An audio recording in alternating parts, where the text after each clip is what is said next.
안녕하세요.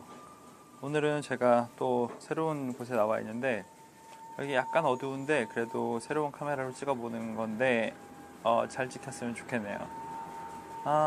오늘 제가 드릴 얘기는 집을 6개월 혹은 1년, 2년 단위로 빌리실 분들한테 굉장히 중요한 집 고르는 방법에 대한 얘기예요. 먼저 행정적인 얘기부터 간단하게 하면 행정적인 거는 우선 두 가지를 확인하시면 돼요. 첫 번째는 그 집이 있는 땅의 서티피케이트를 확인하시면 됩니다. 서티피케이트상의 이름과 집 주인, 그 빌려주는 사람이 같은 사람인지를 보시면 되고, 이게 같은 가족이거나 그런 경우가 있어요. 같은 사람 이름은 아닌데 그런 경우는 카카라고 해서 가족관계증명서를 보시면 되고요.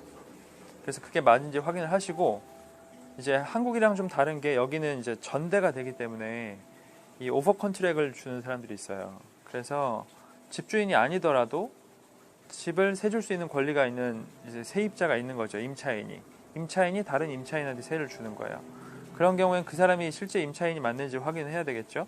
그럼 이제 임차인의 그 임대차 계약서를 보시면 돼요. 수랍 콘트락이든 수랍 브르잔지안이든 수랍 세와 문의와든, 그래서 그런 걸 보시면 되는데 안 보여주려고 할 거예요, 대부분은. 그러면 이제 금액을 가리고 보여달라, 네 기간이랑 이 집이 맞는지랑 그 다음에 네가 맞는지랑 요 세 가지만 보면 좋겠다. 그래서 신분증하고 같이 그걸 보시면 되고, 기간 안에 있고 그러면은 그 사람이 얼마 빌렸든 상관없잖아요. 나는 이제 내가 빌리는 거고, 그 사람은 가구가 없는 상태에서 빌린 걸 수 있고, 그 사람이 가구를 다 갖춰놓고 오버 컨트랙을 주는 경우 있을 수도 있으니까 그런 경우는 그렇게 하시면 됩니다.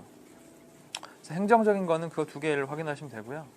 그 다음에 우리나라랑 좀 다르게 여기는 세입자 보호 같은, 예를 들면 빚을 많이 져가지고 집을 압류당하는 그런 일이 거의 없어요. 거의 없는데 있을 수도 있으니까 그게 겁나시는 분들은 노타리스에서 계약하시면 돼요. 노타리스에 가셔서 계약서를 쓰자. 그럼 노타리스가 이 사람의 그런 것들을 확인을 해서 계약서를 만들어 줄 거고, 그 계약서는 법적 효력을 갖기 때문에 임차인이 그 기간, 임대차 기간 안에는 이 사람이 권리를 갖는다는 내용이 들어가서 계약서를 써줄 거고, 비용은 한 적게는 작은 계약인 경우에 집이 1년에 100에서 1억 2천만 루피아, 1억 5천만 루피아 이런 작은 집을 1년 계약하는 걸 노타리스 계약을 잘 안 하기 때문에 그거를 퍼센티지를 받을 때 정확하게 정액으로 받을지 모르겠지만 3, 40만 원 넘치게 받지는 않을 거고, 외국인이라서 좀 덤탱이 쓴다고 해도 400만 루피아 이상, 3, 40만 원 이상 받지는 않을 거기 때문에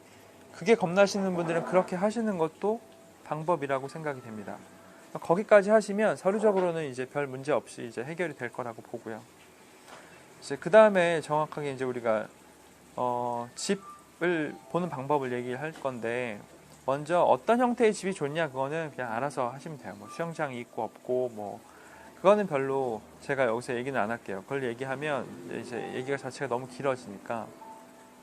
다만 한 가지 제가 팁을 드리자면, 터져 있는 집은 구하지 마세요. 예를 들면 거실인데 오픈 스페이스로 되어 있다. 벽이 하나가 뚫려 있다. 그게 그러니까 화장실 같은 경우, 특히 샤워실이 이제 지붕이 없이, 천장 없이 야외 샤워실이 되어 있는 경우에 그런 게 보너스로 있으면 좋은데, 그것만 있다라고 하면은 안 하시는 게 좋아요. 그쪽으로 벌레도 엄청 들어올 거고, 우기 때는 비도 엄청나게 들어올 거고, 시끄러울 거고, 그런 거는 3, 4일, 일주일 정도 그냥 재미삼아 지내기에는 괜찮은 집일 수 있지만 1년 이렇게 살 수 있는 집은 아니라고 보시면 됩니다. 분위기만 좋죠, 분위기만. 그래서 그 집은, 그런 집들은 이제 알아서 그렇게 고르시고,